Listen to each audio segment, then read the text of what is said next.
আজ বাড়িতে বানালাম বেগুন পোড়া, দারুণ একটা রেসিপি। মাত্র 2 মিনিটে বানিয়ে নিয়েছি। তো তার জন্য কি কি লাগবে আমাদের? বেগুন পোড়া, বেগুনটাকে এবং টমেটোটাকে আমি আগেই পুড়িয়ে রেখেছিলাম যাতে তাড়াতাড়ি হয়ে যায়। তারপরে আমি কিছু ধনিয়া পাতা তুলে নিলাম, আমাদের বাড়িতে লাগানো ছিল। এবার লাগছে মেন উপকরণ, বেগুন পোড়া, টমেটো পোড়া, কাঁচা লঙ্কা পোড়া, ধনিয়া পাতা, পেঁয়াজ কুচি এবং রসুন পোড়া। রসুনটাকে আমি খোসা শুদ্ধ পোড়াইনি, তার জন্য কালো হয়েছে। তোমরা খোসা শুদ্ধ পুড়িয়ে নিতে পারো, তাহলে কালো হবে না। তারপরে আমরা টমেটোর খোসাটাকে ছাড়িয়ে লবণ নিয়ে লবণের মধ্যে যে পোড়া লঙ্কা দুটো ছিল সেই দুটো ডলে নেবো, ভালো করে মিশিয়ে ডলে মিশিয়ে নেবো।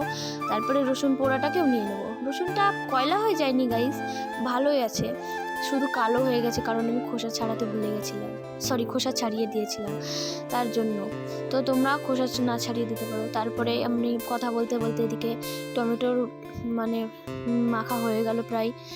মাখিয়ে নিয়ে তোমরা দেখতেই পাচ্ছ কী কী হচ্ছে। তারপরে যা যা করলাম তোমরা করে নিও, বলতে এত পারছি না গাইস। তারপরে বেগুনটার সাথে মিক্স করে নিলাম। তোমাদের বাড়ি যদি আম তেল বা আচারের তেল থাকে তাহলে সেটা দিও, তাহলে বেশি ভালো লাগবে। সর্ষের তেলের থেকে আম তেল বা আচারের তেলে বেশি টেস্ট হয়। তারপর আমার ঝাল কম লাগছিল বলে একটু ঝাল দিয়ে নিলাম। ঝাল দিয়ে ভালো করে মিশিয়ে নিয়ে রেডি হয়ে গেল আমাদের বেগুন পোড়া, টেস্টি বেগুন পোড়া। এটা গরম ভাতের সাথে, গরম রুটির সাথে, দুটোর সাথেই ভালো লাগবে। তো আমি গরম ভাতের সাথেই খেয়েছি, যেহেতু সকালবেলা খেয়েছি। তো তোমরা খেয়ে বলো কেমন লেগেছে। টাটা, লাইক কমেন্ট শেয়ার করে দিও। টাটা।